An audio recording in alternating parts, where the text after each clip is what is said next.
Okay. పాలిటీలో భాగంగా ఇప్పటివరకు మనం రాజ్యాంగ పరిణామ క్రమం గురించి, దాని అభివృద్ధి గురించి ఎలా అభివృద్ధి చేశారు, ఎవరెవరు పాల్గొన్నారు, ఎలా సమావేశాలు నిర్వహించారు, తర్వాత ఆ సభ్యుల్ని ఎలా ఎన్నుకున్నారు, ఇవన్నీ డిస్కస్ చేసుకున్నాం కదా. ఈ క్లాస్లో ఇప్పటి నుంచి రాజ్యాంగం యొక్క దాని వివరణ గురించి తెలుసుకుందాం. అంటే మనకి ముఖ్యంగా రాజ్యాంగం, మనకి పాలిటీ అంటేనే మొత్తం రాజ్యాంగం గురించి అవగాహన చేసుకోవడం. అందులో ముఖ్యంగా ప్రవేశం గురించి చాలా క్వశ్చన్స్ అడుగుతాడు. అంటే ఈ ఎగ్జామ్కి పర్టికులర్గా ఏ ఎగ్జామ్ కాకపోయినా కూడా ఏ కాంపిటేటివ్ ఎగ్జామ్స్కైనా కూడా ప్రవేశిక అనేది చాలా ఇంపార్టెంట్. సో ప్రవేశిక గురించే ఒక్క క్వశ్చన్ అయినా కంపల్సరీ అడుగుతారు.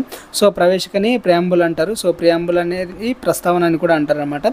సో దేని చెప్తుంది ఈ ప్రవేశిక అంటే ఏంటంటే, ఒక ముందు మాటలాగా అంటే ఒక బుక్ ఉంటుంది, ఆ బుక్లోన ఏవేవి ఉన్నాయని ఒక ముందు మాటలో ఇస్తారు కదా. సో దాన్ని ప్రవేశిక అంటారు అనమాట. అంటే విషయ సూచిక కాదు, విషయ సూచిక అంటే ఇండెక్స్ అంటారు. ఇండెక్స్ కాదు, ఇండెక్స్కి వచ్చేసి మనకి ఆర్టికల్స్, భాగాలు ఇవి వస్తాయి అనమాట. ఇండెక్స్ కాదు. ఇండెక్స్ తర్వాత ఇండెక్స్ కంటే ముందు మాట అని ఒకటి ఉంటుంది కదా. అంటే బుక్ దేని గురించి రిఫర్ చేస్తుంది, ఎవరి కోసమో ఉద్దేశించింది అని ఉంటుంది కదా, దాన్ని ప్రవేశిక అంటారు అన్నమాట. సో ఈ భారత రాజ్యాంగంలో ప్రవేశిక కూడా ఒక భారత రాజ్యాంగం, ఇప్పుడు భారత రాజ్యాంగం యొక్క ఆత్మ ఎలా ఉంది, దాని దేనికి ఆదర్శంగా నిలుస్తుంది, సో ఎవరి కోసం ఉద్దేశించింది, ఎవరి కోసం రచించబడింది, ఎందుకు రచించబడింది, ఎలా రచించబడింది, సో ఇవన్నీ బేస్ చేసుకొని మనకి ప్రవేశిక అనేది ఉంటుంది అనమాట.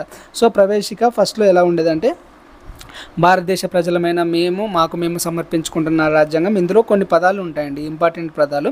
ఇప్పుడు సావరెన్ ఉంటుంది. సావరెన్ అంటే సార్వభౌమాధికారం అంటారు కదా. సో సార్వభౌమాధికారాన్ని సావరెన్ అంటారు. తర్వాత డెమోక్రటిక్ అంటే మనకి ప్రజాస్వామ్యం అంటారు. రిపబ్లిక్ అంటే గణతంత్రం అంటారు. సో ఇక్కడ ఏమొస్తుంది, సార్వభౌమ గణతంత్ర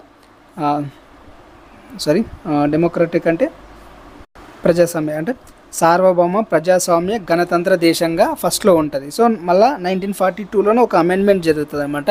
అంటే ప్రవేశికని ఒకసారి సవరిస్తారు.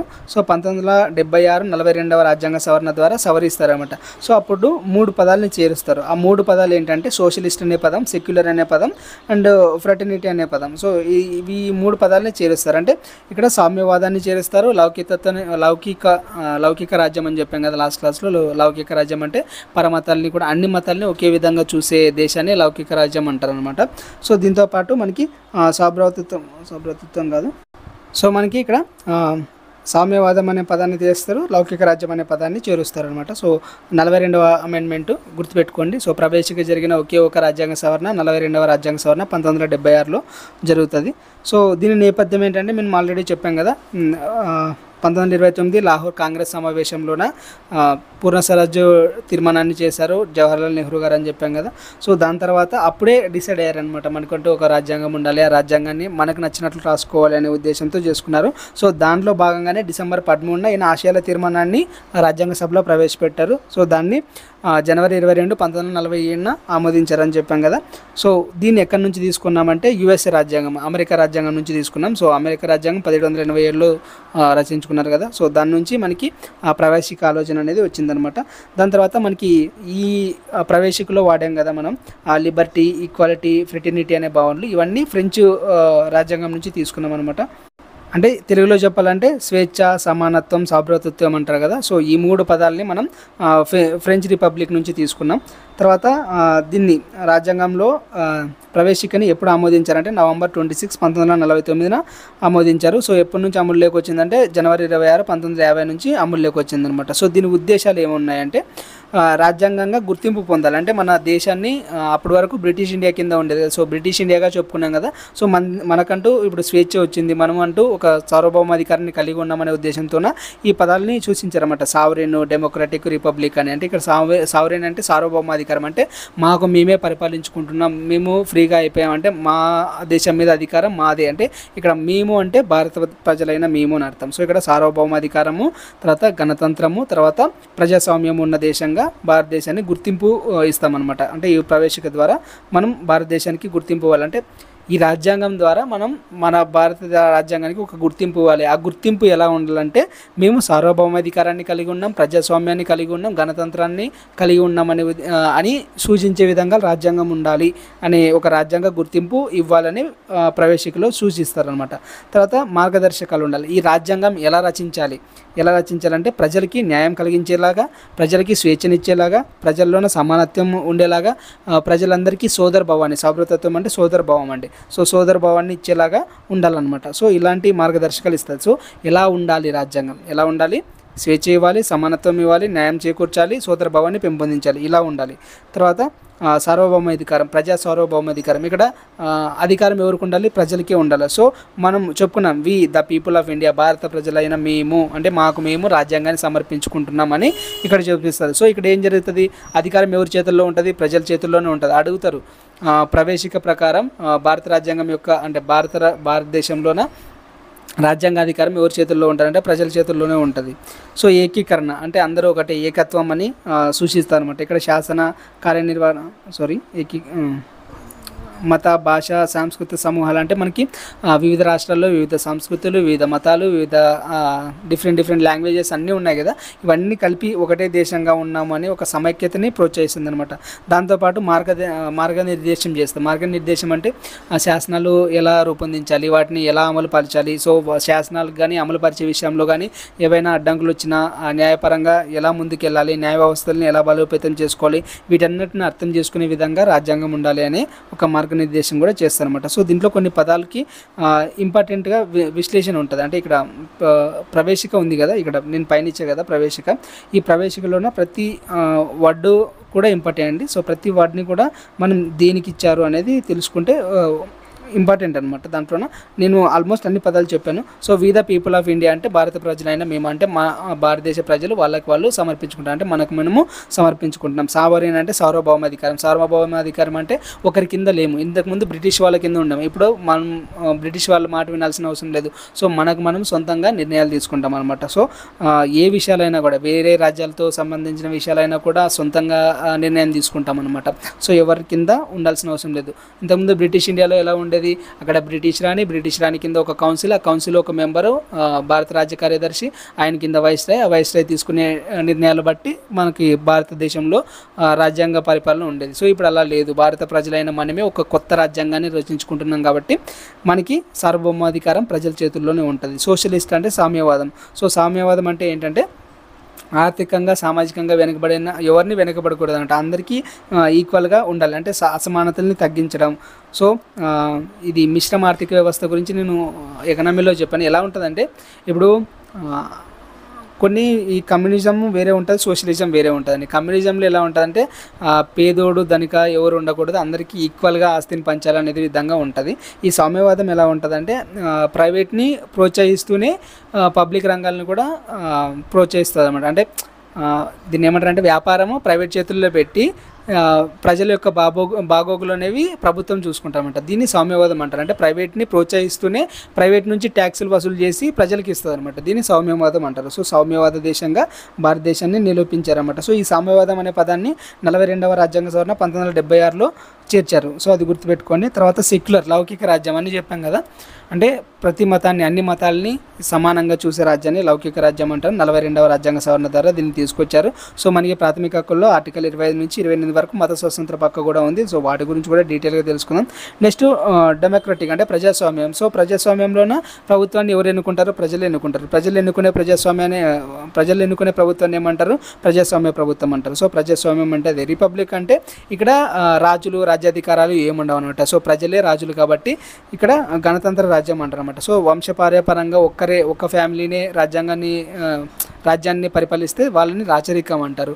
అలా కాకుండా ప్రజల్లో నుంచి ఒక నాయకుడిని ఎన్నుకుని ప్రజలందరూ కలిసి ఒక పరిపాలకుడిని ఎన్నుకుంటే దాన్ని రిపబ్లిక్ అంటారు అన్నమాట, గణతంత్రం అంటారు. సో నెక్స్ట్ జస్టిస్ అంటే అందరికీ న్యాయం జరగాలి. తర్వాత లిబర్టీ, స్వేచ్ఛ, లిబర్టీ అంటే స్వేచ్ఛ. స్వేచ్ఛ అందరికీ స్వేచ్ఛ ఉండాలి. ఆ స్వేచ్ఛ ఎలా ఉండాలి? వాళ్ళ ఆలోచనలో స్వేచ్ఛ ఉండాలి, వాళ్ళ బయటికి భావ వ్యక్తీకరణలో స్వేచ్ఛ ఉండాలి, తర్వాత వాళ్ళు నమ్మే నమ్మకంలో స్వేచ్ఛ ఉండాలి, వాళ్ళు విశ్వసించే విశ్వాసంలో స్వేచ్ఛ ఉండాలి, వాళ్ళు ఆరాధించడంలో కూడా స్వేచ్ఛ ఉండాలి. ఇన్ని రకాల స్వేచ్ఛలను ఇవ్వాలి. దీంతోపాటు అందరికీ సమాన అవకాశాలు ఇవ్వాలి, అందరికీ సమాన స్థితిని ఇవ్వాలి, తర్వాత సోదర భావాన్ని పెంపొందించాలి. ఇవన్నీ ఈ రాజ్యాంగంలో ఉండాలంట. ఈ రాజ్యాంగం ద్వారా ప్రజలకి ఇవన్నీ రావాలి అనే ఉద్దేశంతోన ఇలా తీసుకొచ్చారు. సో ఇందాక చెప్పాను కదా, ఒక ప్రియాంబుల్కి అంటే ప్రవేశికకి ఒకే ఒక సవరణ జరిగారు 1976లో 42వ రాజ్యాంగ సవరణ జరిగింది. సో దాంట్లో భాగంగా మనకి కొన్ని పదాలు చేర్చారని చెప్పాం కదా. సో పదాలు వచ్చేసి సోషలిస్ట్ అనే పదం, సెక్యులర్ అనే పదం చేస్తారు. దాంతోపాటు ఇక్కడ ఇంటిగ్రిటీ అనే దాన్ని కూడా ఒకటి తీసుకొచ్చారనమాట.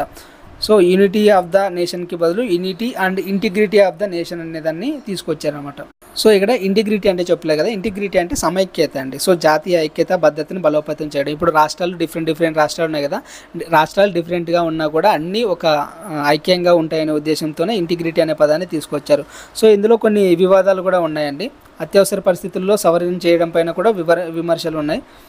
అంటే ఎలా అంటే ఈ 42వ రాజ్యాంగ సవరణ అనేది మనకి జాతీయ అత్యవసర పరిస్థితి ఎమర్జెన్సీ విధించారు కదా ఇందిరాగాంధీ గారు, ఆ టైంలోనే చేశారన్నమాట. సో ఆ టైంలో చేయడం వల్ల దీని మీద కొన్ని విమర్శలు వస్తాయి. కాకపోతే సుప్రీంకోర్టు దాన్ని ఆమోదించింది. ఎందుకంటే రాజ్యాంగ సవరణ అనేది ఎవరు చేసుకోవచ్చు, ప్రవేశికని రాజ్యాంగ సవరణ చేయొచ్చు అనే ఉద్దేశంతోన సుప్రీంకోర్టు ఆమోదించింది అనమాట. సో అదేమంత ఇంపార్టెంట్ కాదు, కాకపోతే ఇయర్ గుర్తుపెట్టుకోండి. 1976 42వ రాజ్యాంగ సవరణ మార్చిన పదాలు 3, చేర్చబడిన పదాలు 3, తర్వాత సోషలిస్ట్ అనే పదము, సెక్యులర్ అనే పదము, తర్వాత ఇంటిగ్రిటీ అనే పదం. ఈ 3 పదాలను చేర్చారు. ఇవి మాత్రం గుర్తుపెట్టుకోండి, చాలా ఇంపార్టెంట్. నెక్స్ట్ రాజ్యాంగంలో ఇది ప్రవేశిక ఉంటుంది కదా, ఈ ప్రవేశిక అనేది రాజ్యాంగంలో భాగమా కాదా? ఇప్పుడు ఇది ఎలా అడుగుతారంటే, ఒక బుక్ ఉంది, ఆ బుక్లో ముందు మాట రాశారు. ఈ ముందు మాట అనేది ఆ బుక్కి సంబంధించిందా కాదా అంటే ఏమని చెప్తారండి? ఆ బుక్కి సంబంధించిందే కదా. సో ఇక్కడ కోర్టు కేసు మీద డిపెండ్ అయి ఉంటుందండి. 1960లోన బెరూబారి కేసు అనేది ఒకటి ఉంటుంది. సో బెరూబారి కేసులో ఏం చెప్తారంటే, ప్రవేశిక అనేది రాజ్యాంగంలో భాగం కాదు, సో చట్టపరంగా దాన్ని అమలు చేయలేమని తీర్పిచ్చింది. తర్వాత మనకి సుప్రీంకోర్టుకి దాని తీర్పుని అదే మార్చుకోవచ్చు. కాబట్టి మళ్ళా కేశవానంద భారతి కేసులో ఏం చెప్పిందంటే, రాజ్యాంగంలో ప్రవేశిక అంతర్భాగమే. సో దాని ఆదర్శాలు రాజ్యాంగంలో వ్యాఖ్యానించడానికి, అంటే ఏదైనా ఒక రాజ్యాంగంలో ఒక లైన్ కానీ లేదంటే ఒక ఆర్టికల్ కానీ అర్థం కానప్పుడు దాన్ని దేన్ని ఉద్దేశించి చెప్పారు అని తెలుసుకోవడానికి ఈ ప్రవేశిక ఉపయోగపడుతుంది అన్నట్టు సూచించారనమాట. నెక్స్ట్ ప్రియాంబుల్లో మూల సూత్రాలు చెప్పాం కదా. ఇంకా ఎల్ఐసి ఆఫ్ ఇండియా కేసులో కూడా ఏం చెప్పిందంటే, ఈ ప్రియాంబుల్ అనేది అంటే ప్రవేశిక అనేది రాజ్యాంగం యొక్క గుర్తింపు ఆత్మగా ఉంటుంది. సో ఇది రాజ్యాంగంలో భాగమే అని చెప్పారనమాట. నెక్స్ట్ దీని పాత్ర ఏముందంటే చెప్పాం కదా. సో రాజ్యాంగంలో ఏదైనా ఒక విషయం కానీ, ఒక ఆర్టికల్ కానీ, లేదంటే దాని సందర్భం కానీ అర్థం కాని టైంలోన ఈ ఆర్టికల్, ఈ పదము యూజ్ చేయడానికి గల రీజన్ ఏంటి అని మనం ప్రవేశికని యూజ్ చేసుకొని తెలుసుకోవచ్చు అనమాట. సో రాజ్యాంగంలో ఇతర భాగాలతోన ఈ ప్రవేశికకి ఎలా సంబంధం ఉంది? సో మనం చెప్పాం ప్రాథమిక హక్కుల్లో కూడా ప్రవేశికకి సంబంధం ఉంటుంది. సో ప్రాథమిక హక్కుల్లో మనకు దేని గురించి చూసుకున్నాం? సమానత్వం గురించి, స్వేచ్ఛ గురించి, తర్వాత న్యాయం గురించి చెప్పుకున్నాం కదా. సో న్యాయం, సమానత్వం, స్వేచ్ఛ, ఈ 3 మనకి ప్రజలకు కల్పించాలని చెప్పాం కదా. సో వీటిని కల్పించడానికి మనకి ప్రాథమిక హక్కులు ఇచ్చారు. సో ప్రాథమిక హక్కుల గురించి ఇంకా డీటెయిల్గా చెప్తాను. తర్వాత ఆదేశిక సూత్రాలు. సో ఆదేశిక సూత్రాలు ప్రవేశికకి ఎలా సంబంధం ఉందంటే, మనం చెప్పాం సామాజిక ఆర్థిక న్యాయాన్ని కలిగించాలి ప్రజలకి అని. సో ఇలా కలిగించాలంటే ప్రభుత్వానికి కొన్ని సూచనలు చేయాలి. ఆ ప్రభుత్వానికి చేసే సూచనలే ఆదేశిక సూత్రాలు. సో ఆదేశిక సూత్రాల గురించి కూడా చెప్దాం. నెక్స్ట్ ఫండమెంటల్ డ్యూటీస్ అంటే దేశ పౌరులకు కూడా సోదర భావాన్ని, ఒకరిపైన ఒకరి సోదర భావాన్ని కలిగించడానికి, ఐక్యంగా ఉండడానికి, గౌరవాన్ని ప్రోత్సహించడానికి భారత పౌరులకు కూడా కొన్ని విధులు ఉండాలి, భారతీయులకు కూడా కొన్ని విధులు ఉండాలి, కొన్ని పనులు ఖచ్చితంగా చేయాలనే ఉద్దేశంతో ఈ ఫండమెంటల్ డ్యూటీస్ తెచ్చారు. వాటి గురించి కూడా చెప్దాం. సో ఫెడరల్ నిర్మాణం, కేంద్రానికి రాష్ట్రానికి అధికార విభజన జరుగుతుంది. సో ఇవన్నీ కూడా మనకి ప్రవేశికలో భాగంగా ఉంటాయన్నమాట. సో ఇది మనకి ప్రవేశిక గురించి చాలా చాలా ఇంపార్టెంట్ అండి. సో దీని ముఖ్యంగా ఏమి గుర్తుపెట్టుకుంటారంటే, ఆ చేర్చిన పదాలు, జరిగిన అమెండ్మెంటు, తర్వాత ఏ కేసులో రాజ్యాంగం అంతర్భాగం అని చెప్పారు, ఏ కేసులో అంతర్భాగం కాదని చెప్పారు. ఇవి చాలా ఇంపార్టెంట్, ఇవి గుర్తుపెట్టుకోండి.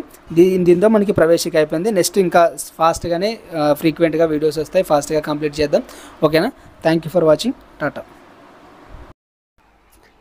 మెంబర్షిప్ తీసుకున్న వాళ్ళు కొంతమంది పీడిఎఫ్ నోట్స్ ఎక్కడ డౌన్లోడ్ చేసుకోవాలని అడుగుతున్నారండి. సో మీకు ఇలా ఛానల్ ఓపెన్ చేయగానే మీకు ఇలా పోస్టులు కనిపిస్తాయి కదా, పోస్ట్ అని కనిపిస్తాయి కదా, ఆ పోస్ట్ మీద క్లిక్ చేస్తే మీకు పైనే ఒక లింక్ కనిపిస్తుందండి. పోస్ట్లోనే నీకు ఫస్ట్లోనే ఒక పోస్ట్ ఉంటుంది. సో ఆ పోస్ట్లో బ్లూ లైన్ ఉంది కదా, ఆ బ్లూ లైన్ మీద క్లిక్ చేస్తే మీకు డైరెక్ట్గా ఛానల్ ఓపెన్ అయిపోతుంది. సో 2 పోస్టులు ఉంటాయి. ఒకటి 3 వీక్స్ బ్యాక్ కూడా ఒక పోస్ట్ పెట్టా. ఆ బ్లూ లింక్ మీద క్లిక్ చేస్తే మీకు డైరెక్ట్గా ఛానల్ ఓపెన్ అయిపోతుంది, టెలిగ్రామ్ ఛానల్ ఓపెన్ అయిపోతుంది. సో అక్కడ మీరు చూసుకోవచ్చు. ఇక్కడ పాలిటీ నోట్స్ కానీ, తర్వాత కరెంట్ అఫైర్స్ కానీ, తర్వాత ఏపీ పారాజంబల్స్ కానీ, జాగ్రఫీ కానీ, తర్వాత ఇంగ్లీష్ గ్రామరు, తర్వాత ఇండియన్ హిస్టరీ, తర్వాత ఇంగ్లీష్ గ్రామర్ ఫస్ట్లోనే చెప్పినా కదా, ఆర్ట్ అండ్ కల్చర్ గురించి ఇవన్నీ నోట్స్ అన్నీ అవైలబుల్గా ఉన్నాయండి. ఇక్కడ మీరు వీటిని చదువుకోవచ్చు, లేదంటే ప్రింట్ కూడా తీసుకోవచ్చు. సో పాలిటీ నోట్స్ నేను గ్రూప్ 2కి సంబంధించిన పాలిటీ నోట్స్ కూడా ఇచ్చేసాను. ఆ ఇంగ్లీష్ కూడా కంప్లీట్ ఇచ్చేసాను. సినోనియమ్స్ కూడా ఇచ్చేసాను. సో అన్ని పీడిఎఫ్స్ గ్రూప్లో అవైలబుల్గా ఉన్నాయి. సో మీరు అక్కడ తీసుకొని డౌన్లోడ్ చేసుకొని ప్రింట్ కూడా తీసుకోవచ్చు. అండ్ కొంతమందికి మెంబర్షిప్ ఎలాగ తీసుకోవాలో తెలియదు అంటున్నారు, వాళ్ళ కోసం చెప్తున్నా. మామూలుగా ఇప్పుడు మీరు ఛానల్ ఓపెన్ చేస్తే మీకు సబ్స్క్రైబ్ బటన్ ఉంటుంది కదా, సబ్స్క్రైబ్ బటన్ పక్కనే జాయిన్ బటన్ ఉంటుందండి. సో జాయిన్ బటన్ క్లిక్ చేస్తే మీకు అక్కడ 2 ఆప్షన్స్ ఉంటాయి, 89 అని 189 అని. సో మీ ఇష్టం ఏదైనా తీసుకోవచ్చు. సో 89 అయినా తీసుకోవచ్చు, 189 అయినా తీసుకోవచ్చు. సో ఏదో ఒకటి క్లిక్ చేస్తే దాంట్లో పేమెంట్ అడుగుతుంది. సో ఫోన్పే, పేటిఎం లేదంటే కార్డ్స్ ద్వారా కూడా మీరు ఏటీఎం కార్డ్, డెబిట్ కార్డ్స్ ద్వారా కూడా పే చేయొచ్చు. సో పే చేస్తే మీకు మెంబర్షిప్ యాక్టివేట్ అవుతుంది. సో మెంబర్షిప్లో ఉండే వీడియోస్ అన్ని మీరు చూసుకోవచ్చు అనమాట. దాంతోపాటు ఆ మెంబర్షిప్ ట్యాబ్లోనే మనకి టెలిగ్రామ్ లింక్ ప్రొవైడ్ చేస్తాను, దాంట్లో టెలిగ్రామ్లో కూడా జాయిన్ అవ్వచ్చు అనమాట. సో తీసుకోవాలనుకున్న వాళ్ళు ఇలా తీసుకోండి. ఓకేనా? Thank you.